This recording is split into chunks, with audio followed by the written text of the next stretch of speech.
don't know where he come from. He come from behind me. I didn't even see anybody.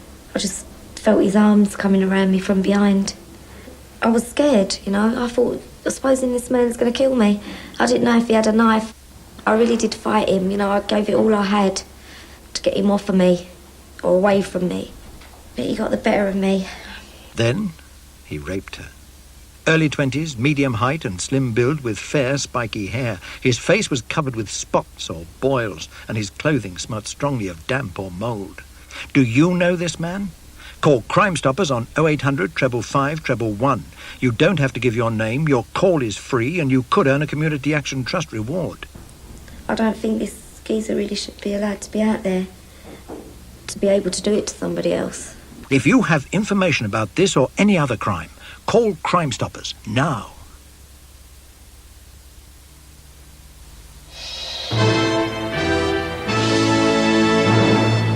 The Home Secretary, Douglas Hurd, has called on Muslim leaders to use their influence to prevent more rioting in the wake of the violence in Bradford.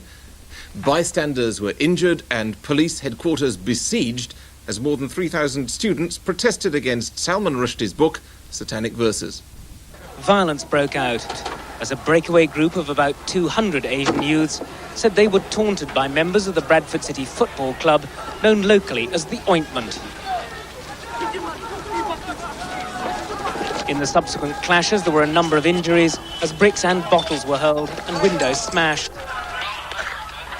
Police moved in and made 44 arrests as they themselves were pelted with bottles.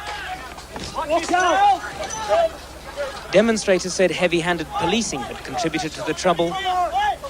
Others said a small group of the demonstrators were evidently bent on confrontation. Though the protest undoubtedly began about the book, it ended in brutal racial confrontation.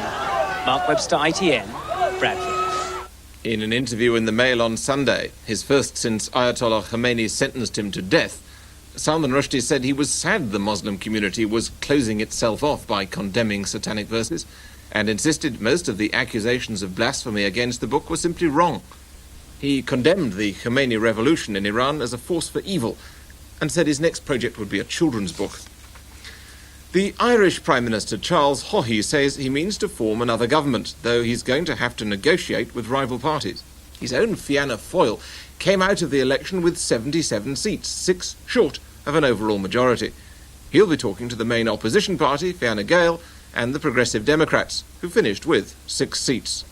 We just don't know where we stand. Obviously, a lot of thinking and talking will have to be done over the next 2 weeks.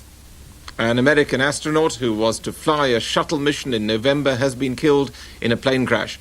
S. David Griggs had been doing rolls in a World War II single-engine plane when it came down in a wheat field in Arkansas. NASA say they don't know if it will affect the shuttle mission. And that's the news for now.